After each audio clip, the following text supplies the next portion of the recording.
श्रीलंका के प्रधानमंत्री यानी कि महिंदा राजपक्षे ने अपने पद से इस्तीफा दे दिया।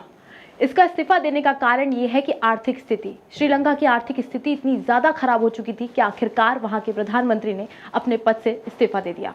लेकिन जिस तरीके से इस्तीफा दिया वाकई कहीं ना कहीं चौंकाने वाला था। कहते हैं ना कि लोकतंत्र का राज्य था। लोकतंत्र यानी कि डेमोक्रेसी, कहते हैं कि जनता के हाथ में बहुत बड़ी पावर होती है।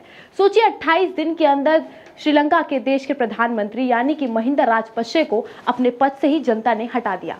श्रीलंका है वो काफी ज्यादा कर्ज में डूबा हुआ था। कर्ज में आखिरकार क्यों डूबा हुआ था, इसी पर हम थोड़ी सी चर्चा करते हैं। दरअसल आपको सभी को पता है कि 2 साल से लगातार लॉकडाउन चल रहे थे, कोरोना का माहौल था। इसी बीच में जो कहीं ना कहीं टूरिज्म का जो पैसा आता था वो श्रीलंका के अंदर आना बंद हो चुका था। और साथ ही रशिया और यूक्रेन का जो युद्ध हुआ, इसमें जो कहीं ना कहीं एक्सपोर्ट और इंपोर्ट होता था चाय पत्ती का, वो भी आना बंद हो गया।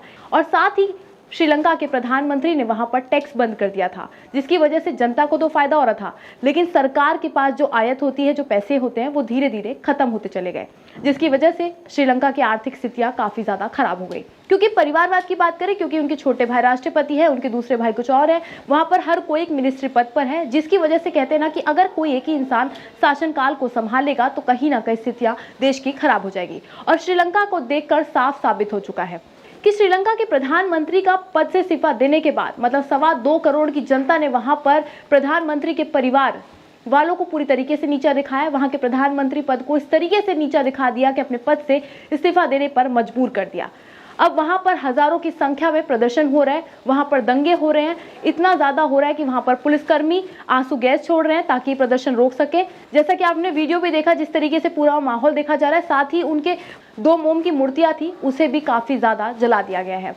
लेकिन जिस तरीके से स्थिति वहां की पैदा हुई है, वहां की जनता को भी कुछ समझ नहीं आ रहा, वहां के लोगों को कुछ समझ नहीं आ रहा। क्योंकि सबसे बड़ी चीज है कि अगर आप किसी से कर्जा लेते हैं तो कहते हैं कि कर्जा कहीं ना कहीं इंसान को खत्म कर देता है। दूसरा ये कि अगर परिवार शासन चल रहा है तो आपने जिस तरीके से देखा, अब ये तो आने वाला वक्त बताएगा कि क्या श्रीलंका की स्थितियां ठीक हो पाएंगी, क्या होगा, वहां के अब नए प्रधानमंत्री कौन बनेंगे, तो अभी तो आने वाला वक्त ही बताएगा। लेकिन फिलहाल इस वीडियो में इतना ही। ज्यादा अपडेट्स के लिए बने रहे ऑथम न्यूज के साथ। धन्यवाद।